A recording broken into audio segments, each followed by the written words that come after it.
26ஆம் அதிகாரம் ஏசாயா 26 4வது வசனத்தை யாராவது ஒருவர் வாசிக்கலாமா? கர்த்தரை என்றென்றைக்கும் நம்புங்கள். கர்த்தரை என்றென்றைக்கும் நம்புங்கள்.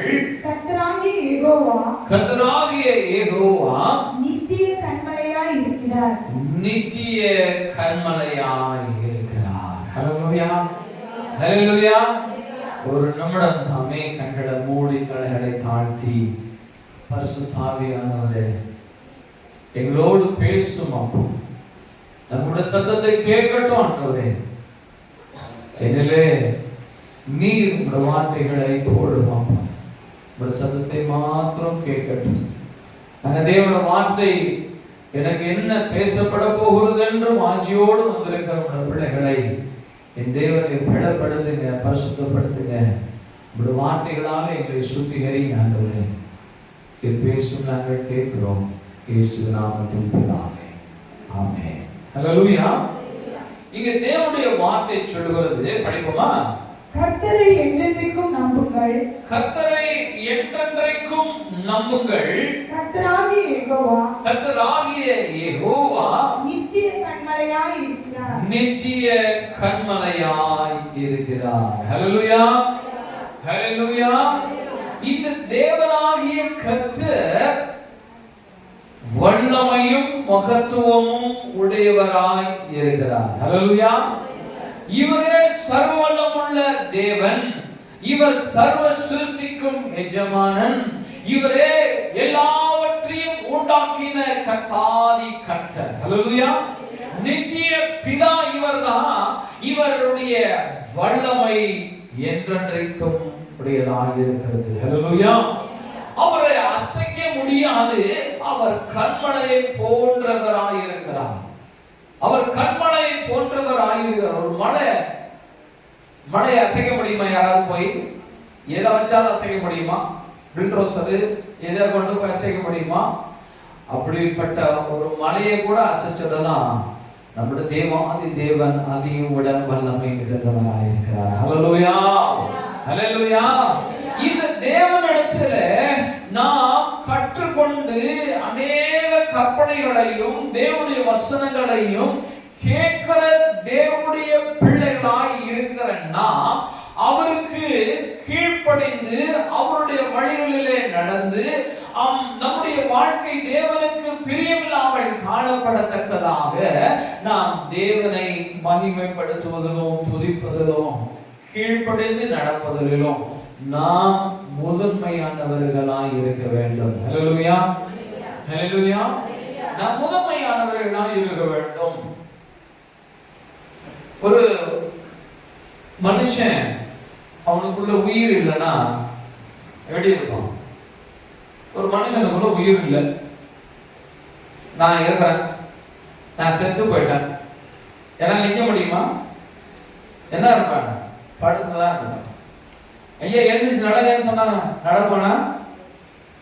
சாப்பிடுங்க ஐயா சொன்னா சாப்பிடுவோனா? ஏன்? உள்ள என்ன இல்லை? ஜீவன் இல்ல, உயிர் இல்ல. அப்ப உயிரில்லாத உடல், உயிரில்லாத உடல், அதுக்கு பேர் என்ன? செத்தது. என்னது? செத்தது. எதை சொன்னாலும் கேட்காது, காது கேட்காது. காதெல்லாம் இருக்கு, ஆனாலும் இந்த காது என்ன பண்ணாது? ஐயா ஐயா கதறி அழுகுறதெல்லாம் பார்த்துட்டு வரோம் இல்லையா? நம்மளோட ஐயாலாம் மரிச்சு போகும் வழியில எவ்வளோ பேர் கதறி அழுதும் இல்லையா? அழுதும்.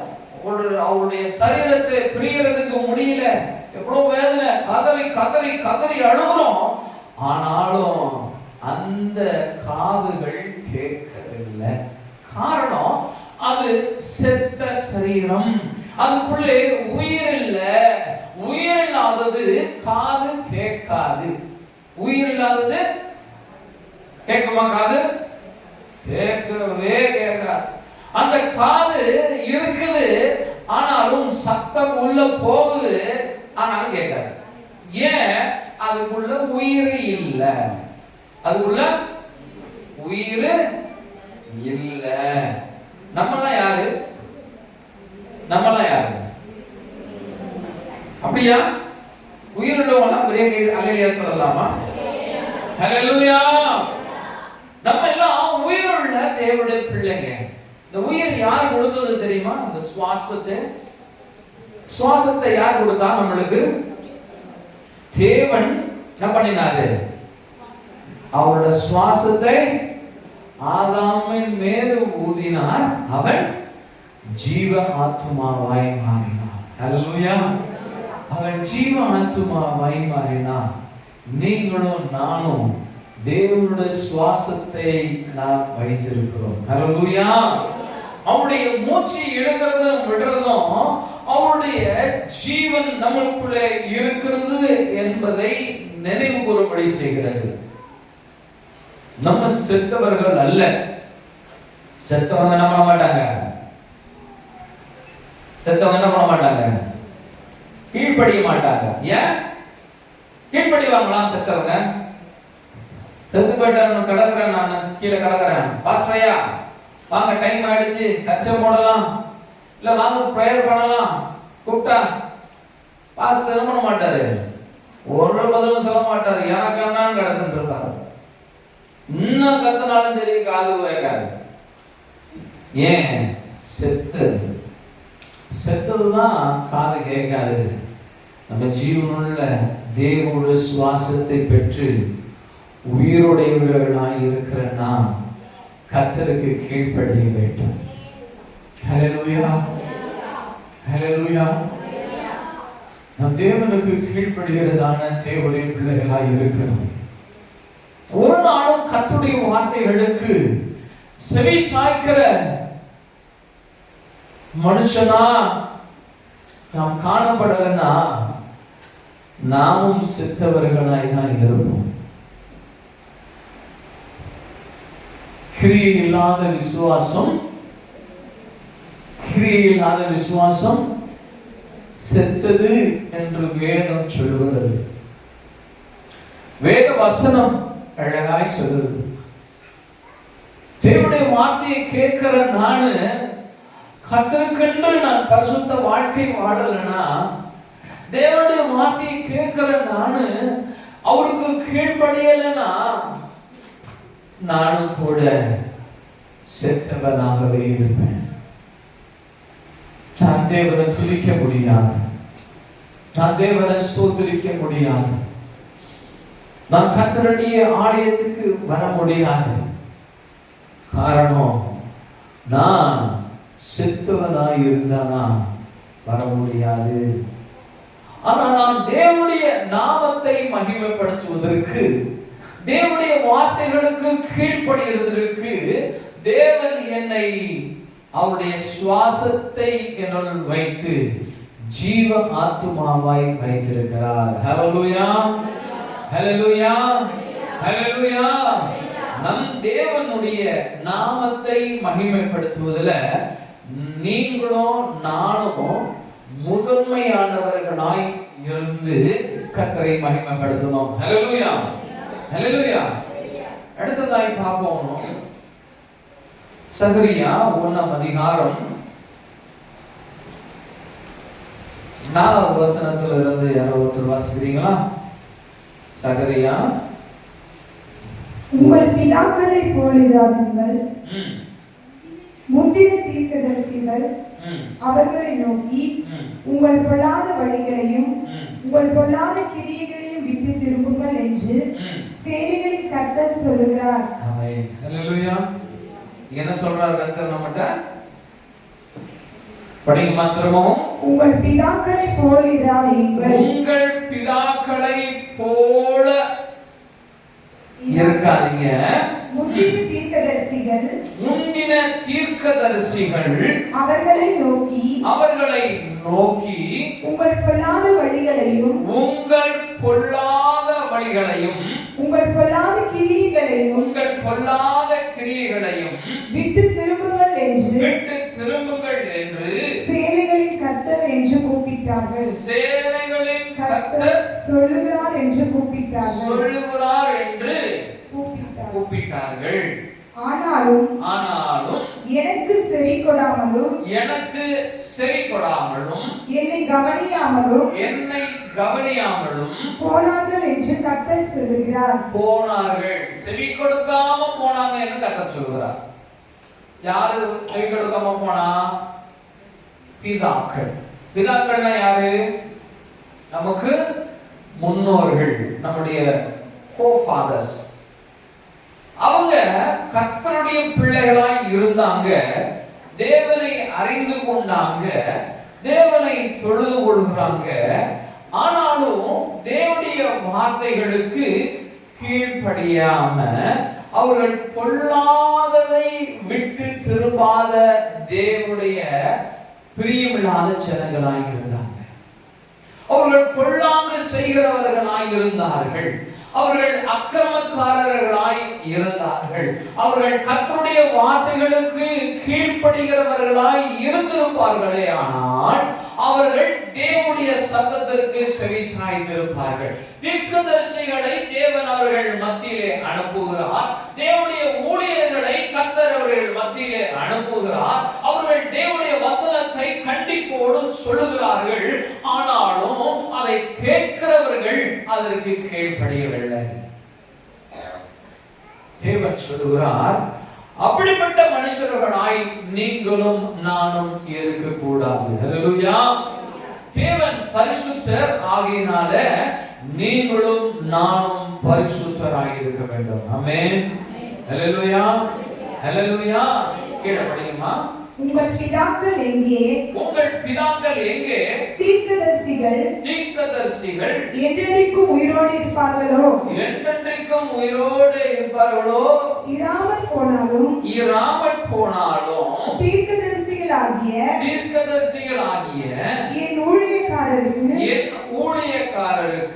நான் கட்டளையிட்ட என் வார்த்தைகளும் என் தீர்மானங்களும் உங்கள் பிதாக்களிடத்தில் பலிக்கவில்லையோ? எங்கள் வழிகளின்படியேயும் எங்கள் கிரியைகளின்படியேயும் சேனைகளின் கர்த்தர் எங்களுக்கு செய்ய நிர்ணயித்தபடியே எங்களுக்கு செய்தார் என்று அவர்கள் திரும்ப வந்து சொன்னதில்லையோ என்று சொல் என்றார். என்ன சொல்றாரு? சொன்னதில்லையோ என்று சொல் என்றார். என்ன சொல்றாங்க? இவங்க கர்த்தருடைய வார்த்தைகளுக்கெல்லாம் கீழ்ப்படிய மாட்டாங்க. கர்த்தருடைய சட்டதிட்டங்களை படியாய் வாழ மாட்டாங்க. இவங்க பொல்லாங்கு செய்வாங்க, இவங்க அக்கிரமத்தை செய்வாங்க. ஆனா அந்த பொல்லாங்குக்கும் அக்கிரமத்துக்கும் ஏற்றதை கொடுக்கும் வேளையில அது அவங்களுக்கு வலிக்குதுன்னு சொல்றாங்க. என்ன சொல்றாங்க? அவங்க பண்ணுகிறதான காரியத்துக்கு தக்கதை, அவர்களுடைய செயல்களுக்கு தக்கதை கொடுக்கும் போது அவர்களுக்கு அது எப்படி இருக்குது? நம்ம சங்கீதத்துல தாவீதை பார்த்தோம். ஆண்டவரே, நான் உபத்திரவப்பட்டது நல்லது, அதனால உம்முடைய பிரமாணங்களை கற்றுக்கொண்டேன்னு சொல்றாங்க. இங்கே இந்த ஜனம், தேவனுடைய ஜனம் என்று சொல்லப்படுகிற இஸ்ரவேல் ஜனங்கள் தேவனுடைய வார்த்தைகளை கேட்டுவிட்டு தேவனுடைய சத்தியத்தின்படி நடவாம பொல்லாங்கு செய்து அக்கிரமத்தை செய்து தேவனுடைய வழிகளை புறம்பே தள்ளி அவருடைய சுயத்தின்படியாகவும் அவருடைய கண்களிலே படுகிற எல்லா காரியத்தையும் இச்சிக்கிறதான மனுஷர்களாய் இருந்து விட்டு இவங்க சொல்றாங்க, இவங்க செய்த அக்கிரமத்துக்கு தக்கதான காரியத்தை இந்த தேவன் செய்தாரு. எங்க பாவத்திற்கான காரியத்தெல்லாம் தேவன் செஞ்சிட்டாரு. அப்ப என்ன செய்வாரு? நீ அக்கிரமம் பண்ணிக்கொண்டே இருப்ப, கர்த்தர் ஆசீர்வதிச்சுட்டே இருக்கணும். இப்பதான் ரொம்ப ஆசை இல்லையா? அநேகருடைய வாழ்க்கையில அப்படிதான் நம்ம எதிர்பார்க்கிறோம். நான் தப்பு பண்ணிக்கிட்டே இருப்பேன், ஆனா கர்த்தர் இடத்துல கேட்க கூடாது. குழந்தைங்களை, மாணவ பிள்ளைகளை அநேகர் பார்த்துட்டு இருக்கோம். இந்த அப்பா பாரு, எப்ப பார்த்தாலும் என்ன மேல குறை சொல்லிக்கிட்டே இருக்கிறார். என்னமா இந்த அப்பா எப்பவுமே என் மேல குறை சொல்லிக்கிட்டே இருக்கிறாரு. இவருக்கு வேலையே இல்லை, எனக்கு குறை சொல்றதுதான் இவருடைய வேலை. யார் சொல்றா? யார் சொல்றா? அநேக வாலிப பிள்ளைங்க சொல்றாங்க. அப்பாவோட வேலை குறை சொல்றது அல்ல, உங்களுடைய வாழ்க்கைய நேர்த்தியாய் சீர்திருத்த வேண்டும் என்று சொன்னா தேவன் அப்பா வச்சிருக்கிறார்.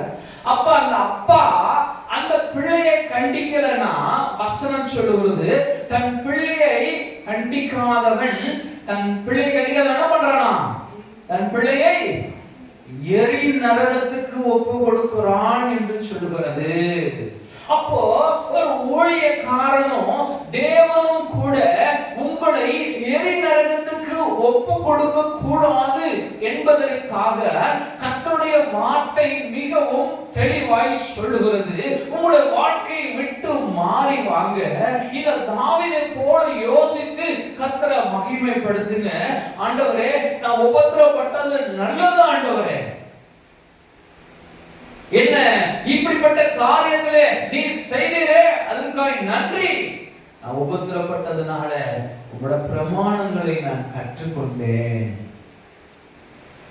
இங்க தேவ பிள்ளைங்க, கர்த்தருடைய வார்த்தை வரும் பொழுதெல்லாம் தீர்க்கதரிசிகளை அடிக்கிறது, தேவனுடைய பிள்ளைகளை துன்புறுத்துவது, தேவனுடைய ஜனங்களை தேவையில்லாத வார்த்தைகளால பேசி அவர்களை அநியாயமாய் அவர்கள் ஒரு அக்கிரமக்காரரை போல சித்தரிக்கிறது. இவன் ஒரு பாவி என்று சொல்லத்தக்கதான காரியத்தை செய்கிறது. தேவ பிள்ளைகளை, அப்படிப்பட்ட முன்னோர்களை நாம் வைத்திருக்க கூடாது. அவரோட வழிகளிலே நாம் நடக்க கூடாது.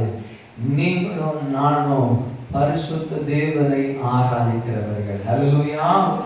நான் என்ன நடக்கணும், நான் எப்படி நடக்கணும், நான் எங்க போகணும், நான் எங்க போக கூடாது, நான் என்ன சாப்பிடணும், எதெல்லாம் சாப்பிடக்கூடாது, தேவன் மிகவும் தெளிவாய் அழகாய் நம்மள பரிசுத்தத்திலே இருக்குவதற்காக, நம் பரிசுத்தத்திலே நடந்திருக்க வேண்டும் என்பதற்காக கர்த்தருடைய வார்த்தைகள் போதனைகளால் நம்மளுக்கு போதிக்கப்பட்டு கொண்டே இருக்கிறது. ஹல்லேலூயா, ஹல்லேலூயா. நான் தேவனுக்கென்று பரிசுத்த ஜீவியம் செய்ய வேண்டும் என்பதற்காக என்னை தேவன் அவருடைய ஆசீர்வாதத்தின் உச்சத்திலே அமர வைக்க வேண்டும் என்பதற்காக அவருடைய போதனைகள் எனக்கு தொடர்ந்து போதிக்கப்பட்டு கொண்டே இருக்குது. நமக்கு தொடர்ந்து போதிக்கப்பட்டு கொண்டே இருக்கிறது. நான் கர்த்தருடைய வார்த்தைக்கு கீழ்ப்படிவேனா, நான் உணர்ந்து கர்த்தருடைய வார்த்தைகளுக்கு நான் என் வாழ்க்கை தேவனுக்கு என்று அர்ப்பணிப்பேன் என்று சொன்னா, தேவன் இந்த ஆடை மாட மேய்ச்சி கொண்டிருந்த இந்த தாவீதை தேவன் ராஜாவாய் மாற்றினார்னா, கர்த்தர் உங்களையும் அப்படியே மாற்றுவதற்காகவே உங்களோடு தேவன் பேசிக் கொண்டிருக்கிறார். ஹல்லேலூயா. தேவன் நம்மள ஒரு சாதாரண ஒரு மனுஷனா இருக்க வேண்டும் என்று ஆசைப்படல. நான் ஃபார் எக்ஸாம்பிள் எடுத்துக்கிறேன். என் பையன் இருக்கிறான், என் மகள் இருக்கிறான்.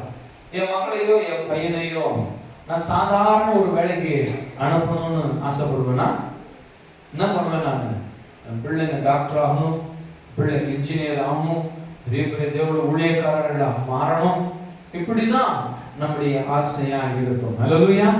அப்போ அவர்களை என்ன பண்ணணும்? நம்ம அதன்படியே நடக்கணும், அதன்படியே நடக்கணும். அவ படிக்க வைக்கிறதுல, நல்ல ஒழுக்கங்களை கற்றுக் கொடுக்கறதுல, இங்க உட்காராத, இத பார்க்காத, இதனிமேல் இதை செய்யாத, இந்த டிவியை இதுல என்ன பண்ணாத, சினிமா பாட்டுலாம் வந்துச்சுன்னா உடனடியே ஆஃப் பண்ணிடணும். இந்த காரியங்களை எல்லாம் நீ செய்யக்கூடாது, இதுல சினிமா பார்க்க கூடாது, இந்த மாதிரி காரியங்களை செய்யக்கூடாது, தொடர்ந்து சொல்லிக்கிட்டே இருக்கிறதுனால பிள்ளைங்க என்ன பண்ணுவாங்க? நம்மள ஐயோ நாலு வீட்டுக்குள்ள வந்தாலே பிரச்சனை, ஏதாவது ஒண்ணு சொல்லிக்கிட்டே இருக்கிறார்.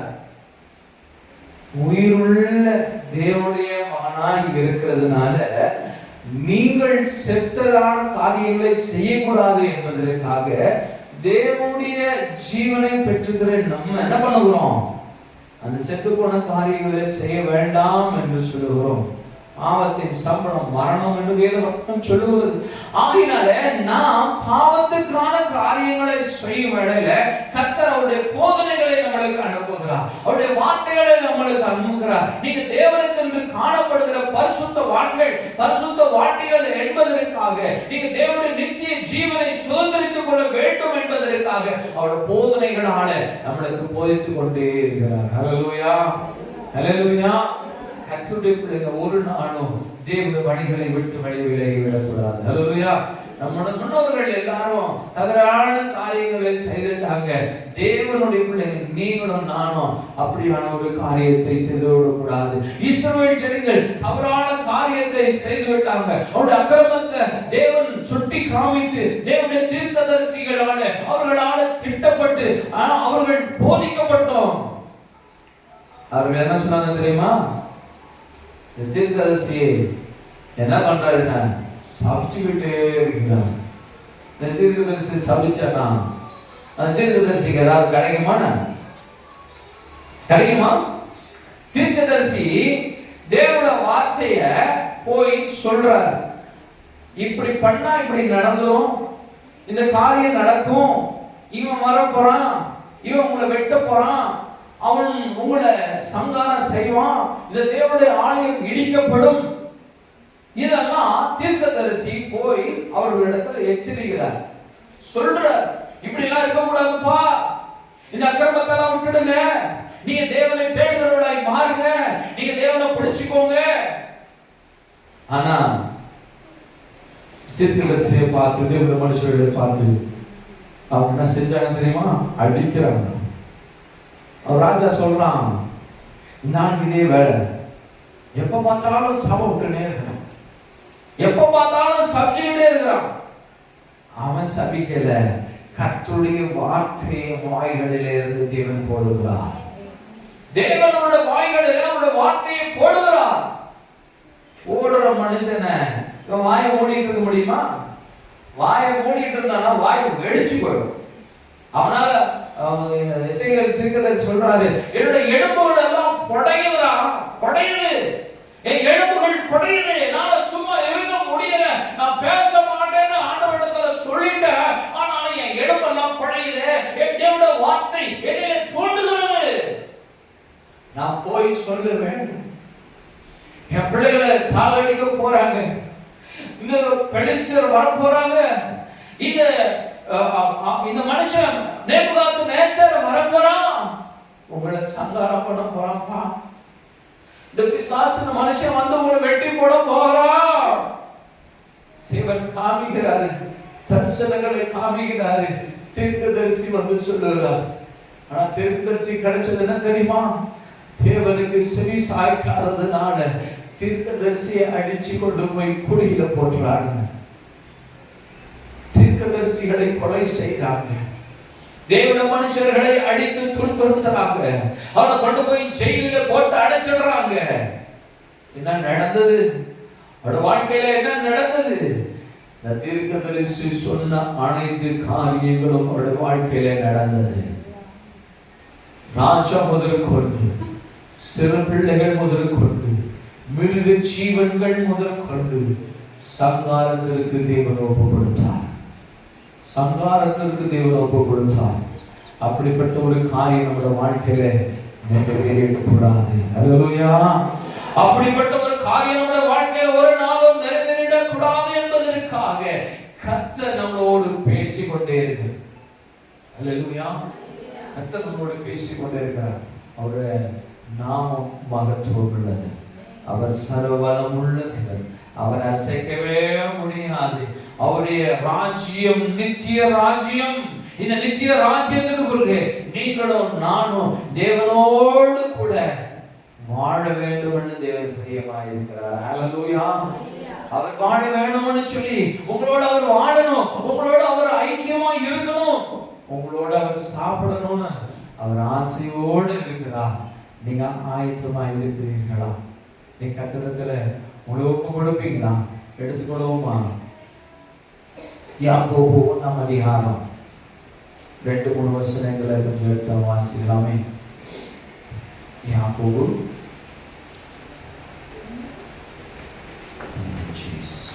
என் சகோதரரே, நீங்கள் பலவிதமான சோதனைகளில் அகப்படும் போது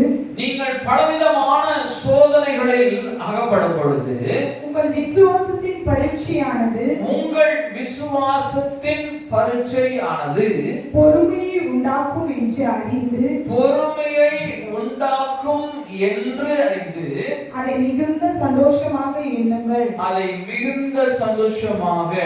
எண்ணுங்கள். ஹல்லேலூயா. நம்மளுக்கு சோதனை என்று ஒன்று வரும் பொழுது என்ன பண்ணணுமா?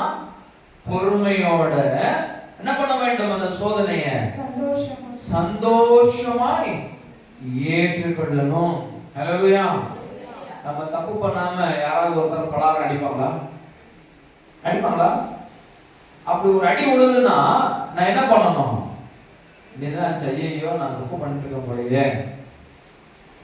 இருக்கிற போலயே ஆண்டவரே நான் மன்னிச்சிருங்கன்னு சொல்லி நம்ம கர்த்தரிடத்துல அது பொறுமையோடு ஏற்றுக்கொள்ளணும். அப்படி ஏற்றுக்கொள்ள விட்டுட்டு ஆண்டவர் நம்ம இடத்துல ஒரு காரியம் உண்டாகுது, சோதனை உண்டாகுதுன்னு உடனே கர்த்தரை பார்த்து, ஆண்டவரே நான் என்ன பாவம் செஞ்சேன்ப்பா, நானு என்ன பாவம் ஆண்டவரே செஞ்சேன், எனக்கு ஏன் இத்தனை வேதனை, எனக்கு ஏன் இத்தனை துன்பம், நான் என்ன பாவம் செஞ்சேன் ஆண்டவரே. இரண்டு விதமான சோதனைகள் உண்டு என்பதை உங்களுக்கு அடிக்கடி நான் சொல்லுகிறது உண்டு. ஒன்று, என்னால செய்யப்படுகிற காரியத்தினால எனக்கு வருகிற நன்மைகள். என்ன நன்மை? நானு பாவக்காய் விதைய விதைச்சிட்டு இளநீரை எதிர்பார்க்க முடியுமா? எதிர்பார்க்கலாமா? எங்க பாவக்காய் விதைய வச்சுட்டு இளநீர் வருமா சிஸ்டர்? வராது. நான் விதைக்கிற விதை இளநீரா இல்ல கோதுமையா, என்ன விதைக்கிறனோ அதோடைய பலன் எனக்கு கிடைக்கும். வசனம் சொல்றது, அவர் என்ன பண்றாராம்? அமுக்கி குலுக்கி சரிந்து விடும்படி தருவாராம். எதா? என்ன விதைக்கிறே அதை தருவார். ஹல்லேலூயா.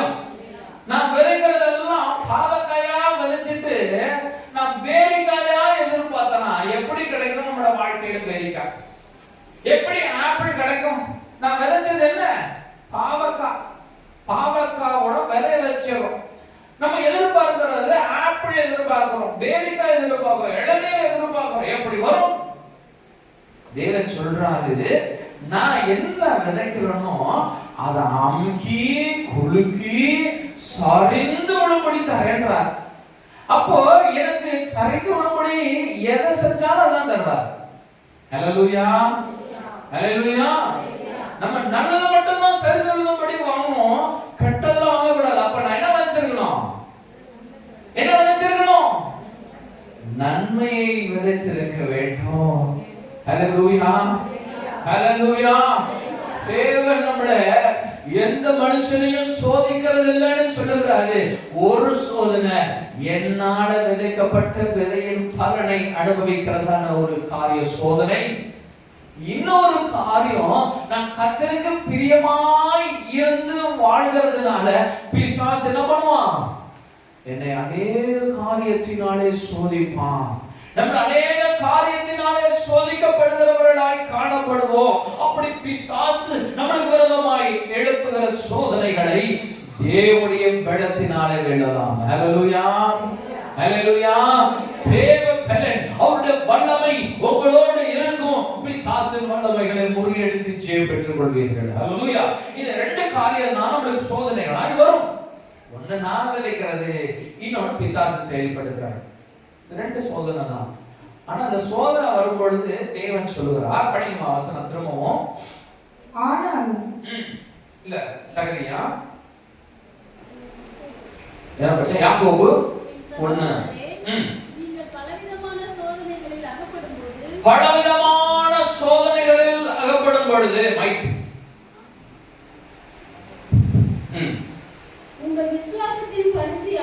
உங்கள் விசுவாசத்தின் பரீட்சையானது பொறுமையை உண்டாக்கும் என்று இங்க கவனிச்சுக்கோங்க. இங்க உங்களுடைய விசுவாசம் பலப்படும் பலவீனப்பட வேண்டும். இந்த சோதனையினால உங்களுடைய விசுவாசம் தேவனை விட்டு வழி விலகி போய்விடக் கூடாது. படிக்குமா? மிகுந்த சந்தோஷமாய் எண்ணுங்கள். நீங்கள் ஒன்றிலும் குறைவுள்ளவர்களாயிராமல் பூரணராயும் இருக்கும்படி பொறுமையானது பூரண கிரியை செய்ய கடவுது. ஹல்லேலூயா, ஹல்லேலூயா.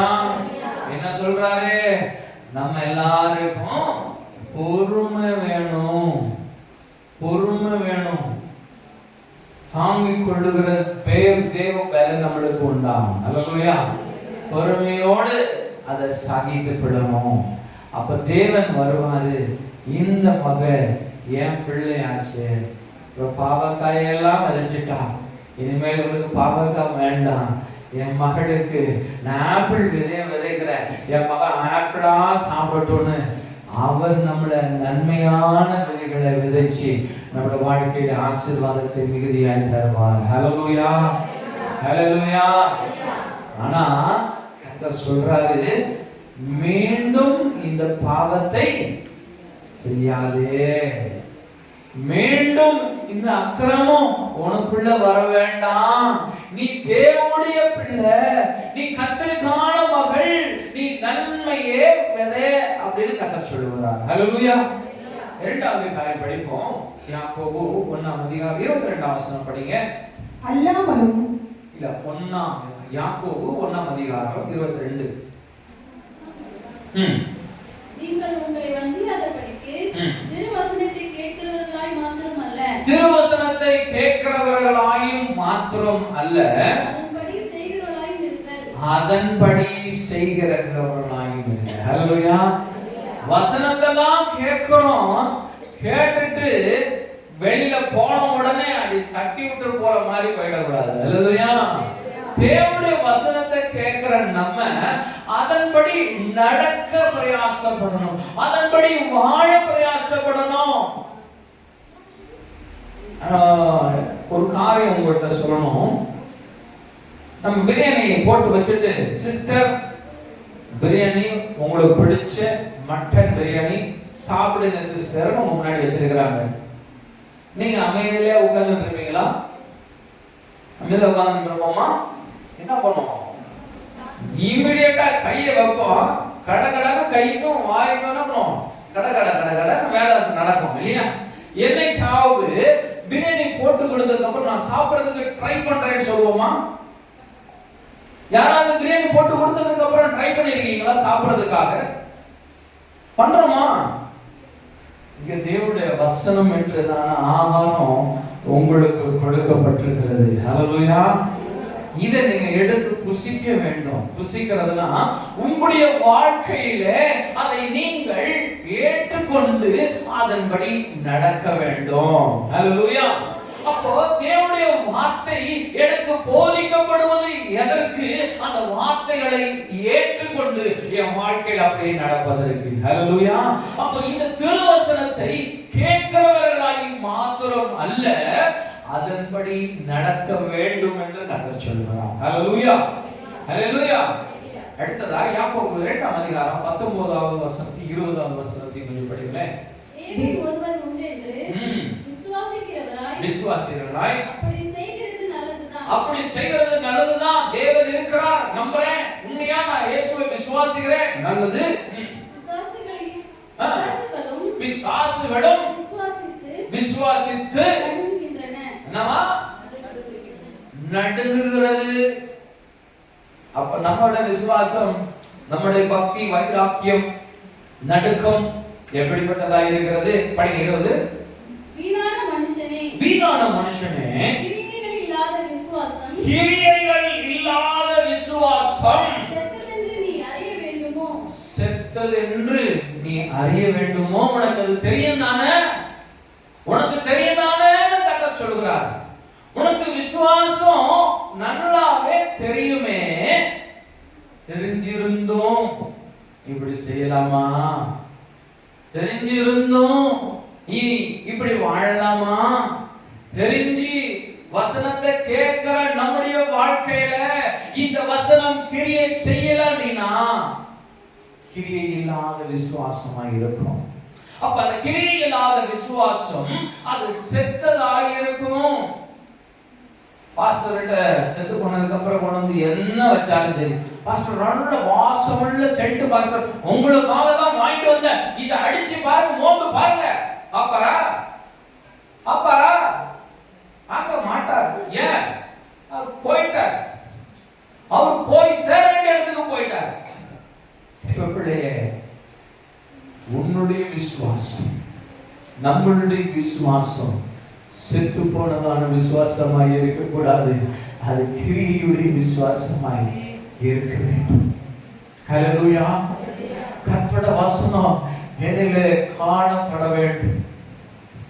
தேவனுடைய வார்த்தை என்னுடைய இருதயத்திலே விதைக்கப்படும் என்று சொன்னால் என்னுடைய கிரியைகள் எல்லாம் கர்த்தரை மகிமைப்படுத்துவதாக இருக்கும். ஹல்லேலூயா, ஹல்லேலூயா. நம்முடைய விசுவாசம் எப்படிப்பட்ட விசுவாசமாய் இருக்கிறது? தேவனை தேடுகிறதுல எப்படிப்பட்ட தேவனுடைய மனுஷனாய் இருக்கிறோம்? செத்ததாய் இருக்கிறோமா? இந்த நாளிலே கட்டளங்களை ஒப்புக்கொடுவோம். என்னுடைய விசுவாசம் பலமுடையது, இது தேவனுடைய நாமத்தை மகிமைப்படுத்துகிறது. ஹல்லேலூயா, ஹல்லேலூயா. அப்படியான தேவனுடைய மனுஷனாய் இருந்து கர்த்தரை மகிமைப்படுத்துவோம், கர்த்தரை துதிப்போம். அவருடைய வசனம் என்னுடைய வாழ்க்கையை கிரியை செய்யும்படியாய் என்னை தேவனிடத்தில் ஒப்பு கொடுக்க வேண்டும். ஹல்லேலூயா, ஹல்லேலூயா. அடுத்து ஒரு வசனம் வாசிப்போம். யாக்கோபு 4:8 வசனம். தேவனிடத்திலே சேருங்கள், அப்பொழுது அவர் உங்களிடத்தில் சேருவார். அப்பொழுது அவர் உங்களிடத்திலே சேருவார். பாவிகளே, உங்கள் கைகளை சுத்திகரியுங்கள். இருமனம் உள்ளவர்களே, உங்கள் இருதயங்களை பரிசுத்தமாக்குங்கள். ஹல்லேலூயா. அழகான தேவனுடைய வார்த்தையை பார்த்தீங்களா? மீண்டும் பொறுமையாய் படிக்கிற, நல்லா கவனிங்க, படிக்குமா? தேவனிடத்திலே சேருங்கள். முதலாவது காரியம், கர்த்தரிடத்திலே வாருங்கள், அவரோடு சேருங்கள். அப்பொழுது அவர் உங்களிடத்திலே சேருவார். பாவிகளே, உங்கள் கைகளை சுத்திகரியுங்கள். இருமனம் உள்ளவர்களே, இருமனம் உள்ளவர்கள் யார் தெரியுமா? யார் இருமனம் உள்ளவங்க? உலகமும் வேணும், தேவனும் வேணும். நான் சர்ச்சுக்கு வந்தா பரிசுத்தம், வீட்டுக்கு போயிட்டா அசுத்தம் இல்ல. You are godly people. Hallelujah. நீங்க தேவனுடைய புத்திரர்கள், நீங்க தேவனுடைய மனுஷர்கள். அப்போ கர்த்தருடைய பிள்ளைங்க இருமனம் உடையவர்களாய் அல்ல, நாம் ஒரு மனம் உடையவர்களாய் தேவனை மாத்திரம் துதிக்கிறவர்களாய் இருக்கணும். ஹல்லேலூயா. அவருடைய வழிகளிலே மாத்திரம் நடக்கிறதான தேவனுடைய பிள்ளைகளாய் இருக்க வேண்டும். இஸ்ரவேல் ஜனங்க கர்த்தருடைய வார்த்தைக்கு கீழ்ப்படியல. அவர்கள் வாழ்க்கையில் இருமனம் உடையது. தேவனும் வேணும், இந்த பாகாலும் வேணும். ஏன்னா பாகாலுடைய நண்பர்கள் எல்லாம் என்னுடைய நண்பர்கள். அவங்க செஞ்சா இட்லி சுண்டல் வச்சு கொலக்கட்டெல்லாம் செஞ்சு அவங்க சாப்பிடுறது மாத்திரம் இல்ல, அதை என் வீட்டுக்கெல்லாம் கொடுப்பாங்க. நாங்க அதெல்லாம் வாங்கி நல்லா சாப்பிடுவோம். இருமனம்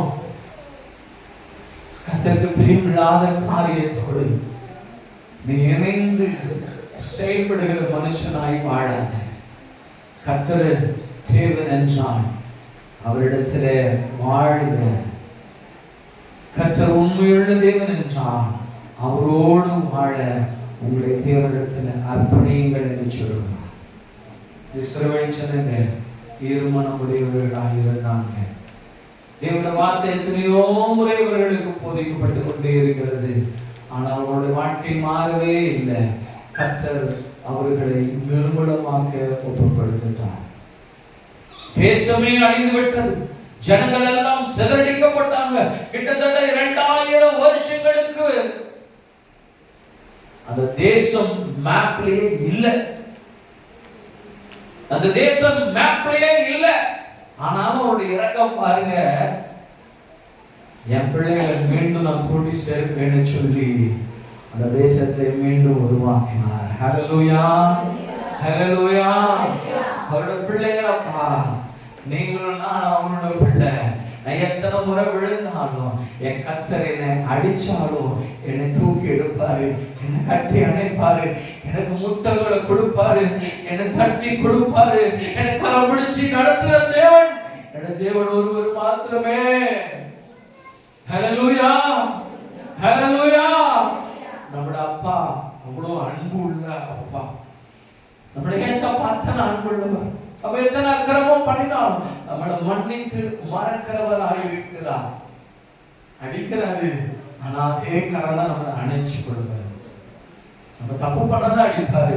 சும்மா வந்து அவர் அடிக்கிற கடவுள் அவர் அல்ல. சும்மா இருக்கிறவங்க வந்து அவர் அடிக்க மாட்டாரு. நம்ம தப்பு பண்ணும் பொழுது நம்ம சீர்திருத்துறதுக்கு அவர் தான் அடிப்பாரு. ஹல்லேலூயா, ஹல்லேலூயா. கர்த்தருடைய பிள்ளைகளே, ஈரமனோடையவர்களாக இருக்க வேண்டாம். படிக்குமா, படிக்குமா. தேவனிடத்தில் சேருங்கள், அப்பொழுது அவர் உங்களிடத்தில் சேருவார். அவர் உங்களிடத்தில் சேருவார். பாவிகளே, உங்கள் கைகளை சுத்திகரியுங்கள், இருமனம் உள்ளவர்களே, உங்கள் இருதயங்களை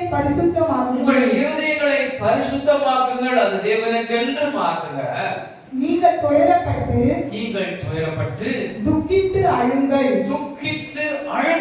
உங்கள் நகைப்பு துக்கிப்பாகவும் உங்கள் சந்தோஷம் சஞ்சலமாகவும் மாறக்கடவது.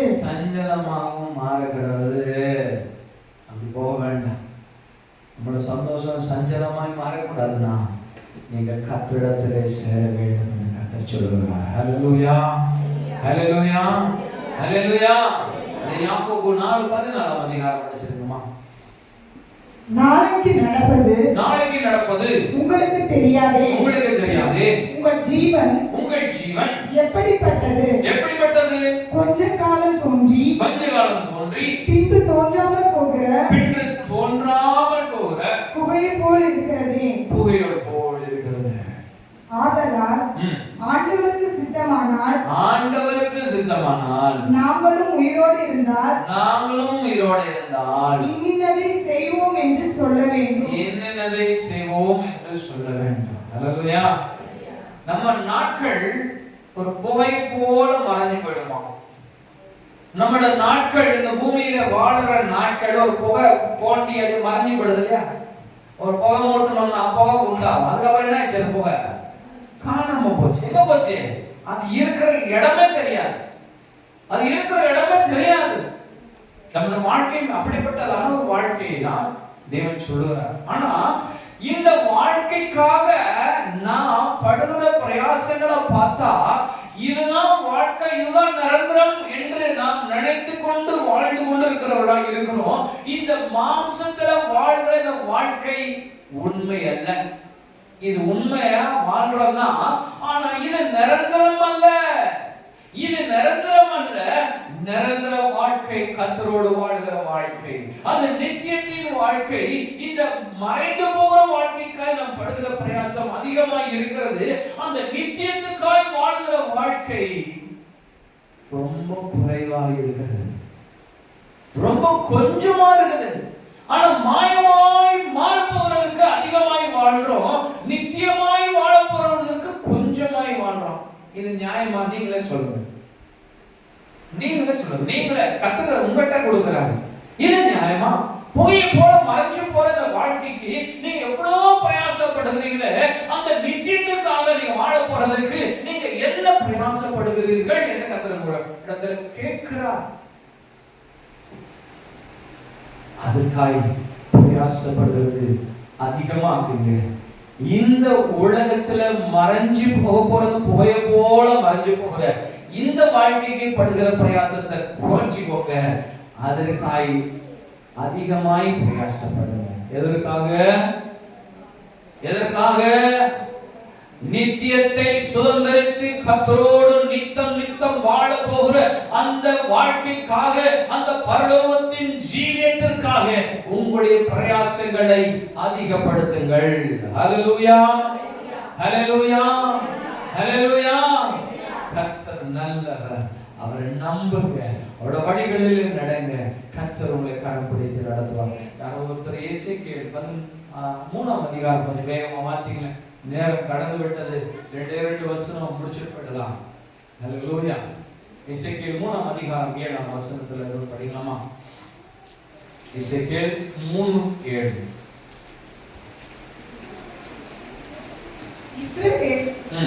இஸ்ரவேல் வீட்டாரோவெனில் உனக்கு செவி கொடுக்க மாட்டார்கள். கவனிங்க, இஸ்ரவேல் வீட்டாரோவெனில் தேவன் இந்த தீர்க்கதரிசிட்ட சொல்றார். நல்லா கவனிச்சுக்கோங்க, நம்ம அப்படியே இருக்க கூடாது. கவனிங்க மாமா, கவனிங்க. எசேக்கியேல் எத்தனாம் அதிகாரம்? 3ஆம் அதிகாரம் 17ஆம் வசனம் படிக்கிறோம். அதை எடுத்துக்கோங்க. இது நல்லா கவனிக்கணும், அதுக்காக தான் சொல்றேன். இஸ்ரவேல் வீட்டாரோவெனில், இஸ்ரவேல் வீட்டாரோ எனில், தேவனுடைய பிள்ளைகளோ என்றால் எனில் உனக்கு செவி கொடுக்க மாட்டார்கள், உனக்கு செவி கொடுக்க மாட்டார்கள், எனக்கே செவி கொடுக்க மாட்டோம், அவங்க எனக்கே செவி கொடுக்க மாட்டோம் என்கிறார்கள். இஸ்ரவேல் வம்சத்தார் அனைவரும் கடினமான நெற்றியும் முரட்டாட்டமுள்ள இருதயமும் உள்ளவர்கள். யார் இவங்க? இஸ்ரவேல் ஜனங்கள். யார் இந்த இஸ்ரவேல் ஜனங்கள்? யார் இவங்க? We are the Israelites. அன்னைக்கு அந்த இஸ்ரேலைட்ஸ், இன்னைக்கு அந்த இஸ்ரேலைட்ஸ் முடிஞ்சு போச்சு. கர்த்தர் இன்னைக்கு இந்த இஸ்ரேலைட்ஸ் சொல்லிட்டு இருக்கார். ஹல்லேலூயா. திரும்பி படிங்கமா வசனத்தை. நம்ம அப்படி இருக்க கூடாது. கவனிங்க.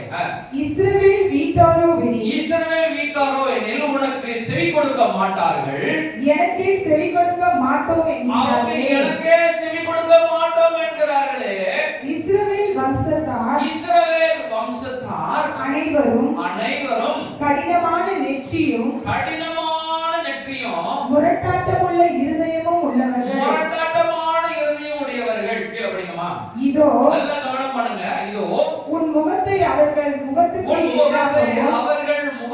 எதிராகவும் உன் நெற்றியை அவர்கள் நெற்றிக்கு எதிராகவும் கெட்டியாக்கினேன். உன் நெற்றியை வச்சிரக்கல்லை போலாக்கினேன். கண்மலையை பார்க்கிலும் கெட்டியாக்கினேன். அவர்கள் கலகமுள்ள வீட்டார் என்று நீ அவர்களுக்கு பயப்படாமலும் அவர்கள் முகங்களுக்கு கலங்காமலும் இரு என்றார். ஹல்லேலூயா. தேவ பிள்ளைகளை பத்தி தான் கர்த்தர் சொல்லி இருக்கிறார். இஸ்ரவேல் ஜனங்க ரொம்ப கடினமானவங்க. நீ சொல்லணும்னு நான் அவனை சொல்லி அனுப்புறேன், ஆனா நீ போய் சொல்லுவ, அவங்க கேட்க மாட்டாங்க. முன்னாடியே சொல்ல அவங்க நெத்தி எப்படி இருக்குன்னா பயங்கர ஹார்டன்ட், ரொம்ப கடினமான நெற்றி உடையவங்க. எல்லாத்தையும் முட்டி தள்ளிட்டு போயிட்டே இருப்பாங்க, கேட்க மாட்டாங்க. கர்த்தருடைய வார்த்தைக்கு செவி சாய்க்க மாட்டாங்க. கர்த்தர் சொல்றாரு, நீங்களும் நானும் அப்படி இருக்க கூடாது. ஹல்லேலூயா, ஹல்லேலூயா. நான் தேவனுடைய வார்த்தைக்கு செவி சாய்ப்பேன், அவருடைய வார்த்தைக்கு அப்படியே கீழ்ப்படிவேன். நான் கர்த்தருக்கு என்றே வாழ்வை ஒப்பு கொடுக்கணும். ஹல்லேலூயா, ஹல்லேலூயா. படிக்குமா. பின்னும் அவர் என்னை நோக்கி மனுபுத்திரனே, நான் உன்னுடனே சொல்லும் என் வார்த்தைகளை எல்லாம் நீ உன் செவியினாலே கேட்டு உன் இருதயத்தில் ஏற்றுக்கொண்டு நீ போய் சிறைப்பட்ட உன் ஜனத்தின் புத்திரரிடத்திலே சேர்ந்து அவர்கள் கேட்டாலும் கேளாவிட்டாலும் அவர்களோட பேசி கர்த்தராகிய ஆண்டவர் இன்னினதை உரைக்கிறார் என்று அவர்களோட சொல் என்றார். கர்த்தர் சொல்றாரு அவங்க கேட்க மாட்டாங்கன்னுட்டாரு. ஆனா தேவன் நம்ம ஊழியக்காரர் சொல்றாரு, நீ போ, நீ சொல்லிடு, உன் வேலையை முடிச்சிரு, நீ போய் சொல்லி முடிச்சிரு. அவங்க கேட்க மாட்டாங்க, நீ சொல்லிடுன்றார். நம்மளாம் யாரு? நம்மளாம் யாரு? நம்ம கேட்கிறவங்களா இருக்கணும். ஹல்லேலூயா. கைத்துக்கு ஒரு புரியலையே சொல்லலாம், ஆண்டவரே நாங்க கேட்கிறவங்க. ஹல்லேலூயா. ஆண்டவரே நாங்களோட வழிகளில் நடக்கிறவர்களா இருப்போம். ஹல்லேலூயா. அதே அதே அதிகாரத்துல 17ஆம் வசனத்துல படிக்கலாம், வேகமா படிக்கலாம். மனுபுத்திரனே, உன்னை இஸ்ரவேல் வம்சத்தாருக்கு காவலனாக வைத்தேன்.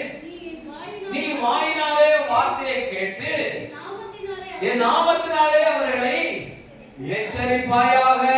யாருடைய நாமத்தை கொண்டு? தேவனுடைய நாமத்தை கொண்டு தேவன் சொல்லுகிறார், அவர்களை எச்சரி.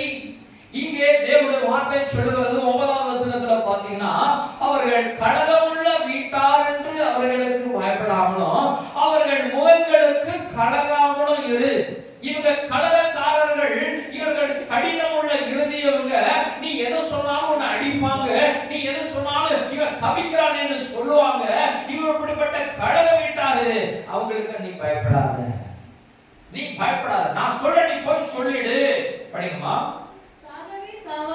சாவே சாவா என்று நான் துன்மார்க்கனுக்கு சொல்லுகையில் நீ துன்மார்க்கனை தன் துன்மார்க்கமான வழியில் இராதபடிக்கு எச்சரிக்கும்படியாக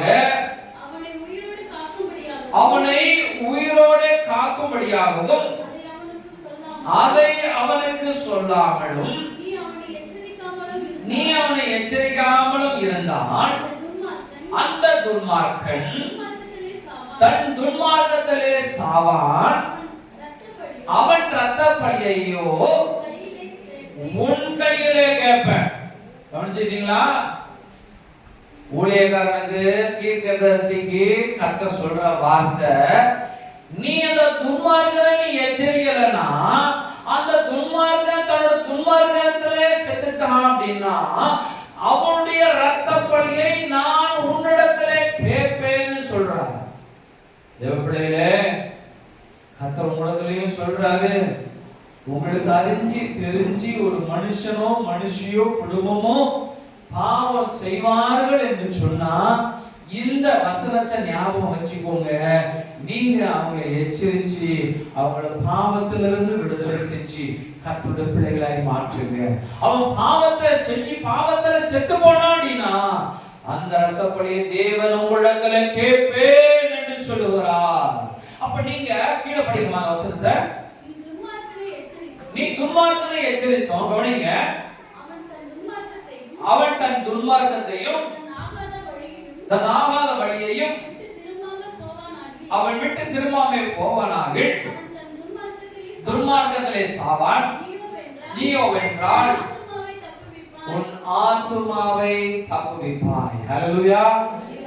அவன் துன்மார்க்கத்தை மனுஷன் தேவனுக்குள்ள போய் சொல்லிட்டான், ஆனா அவன் கேட்காம அவன் துன்மார்க்கத்துல சாகுறான். இப்ப தேவன் சொல்றாரு, அவன் செத்தானா அவனோட ரத்தப்படி உன்னை கேட்க மாட்டேன். ஹல்லேலூயா. ஹல்லேலூயா. படிக்குமா அடுத்தது? நல்லா கவனிச்சுக்கோங்க. இங்க தேவோட வார்த்தை கவனமா கவனிங்க. அப்படியே நீதிமான் தன் நீதியை விட்டு திரும்பி யாரு நீதிமானுக்கு சொல்றாரு. நல்லா கவனிங்க. நீதிமான் தன் நீதியை விட்டு திரும்பி நீதிகேடு செய்யும் போது நான் அவன் முன் இடரலை வைக்கும் போது, யார் வைக்கிறார் இடரலை? நீதிமானுக்கு தேவன் வைக்கிறாரு.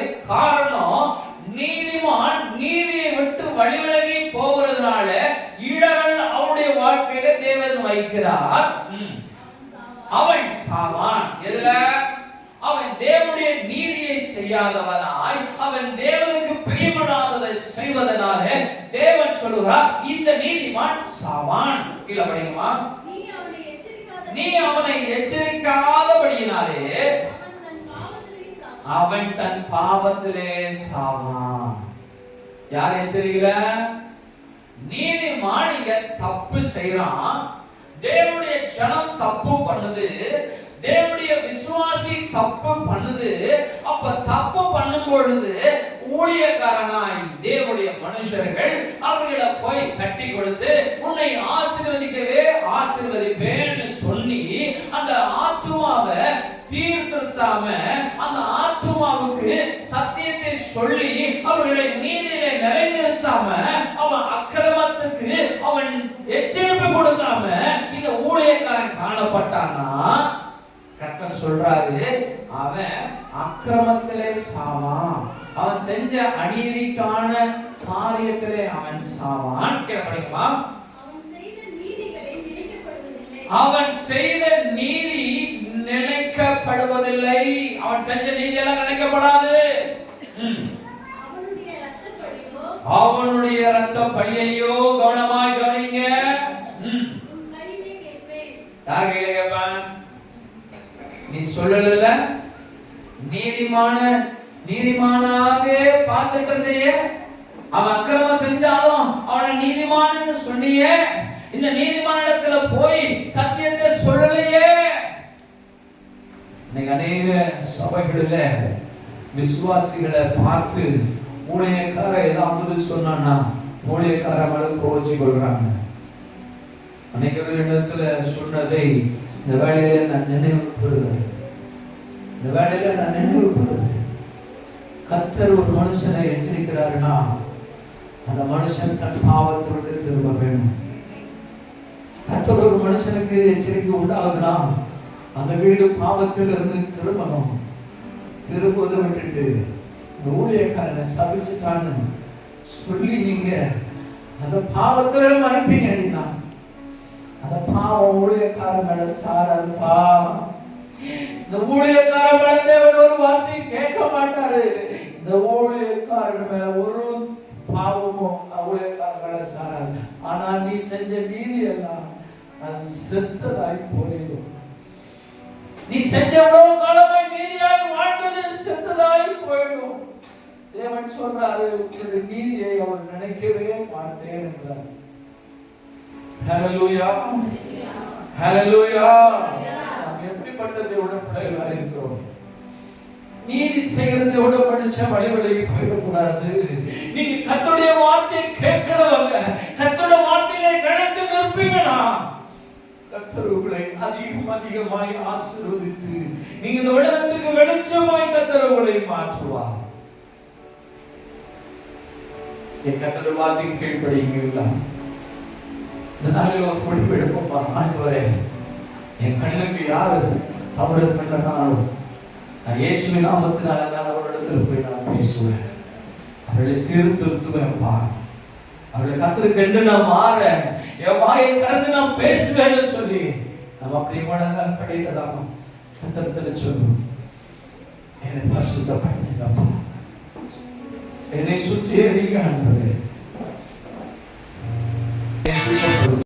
செவி சாய்க்கிறோம், எங்களுடைய அக்கிரமங்களை மன்னியும், எங்களுடைய மீறுதல்களை மன்னியும், எங்களுடைய துன்மார்க்கத்தை மன்னியும், அந்த நீதியை விட்டு வழிவிடுகிறதை மன்னியும், எங்களை சுத்திகரியும் ஆண்டவரே. இயேசுவே, எங்களை சுத்திகரியும்.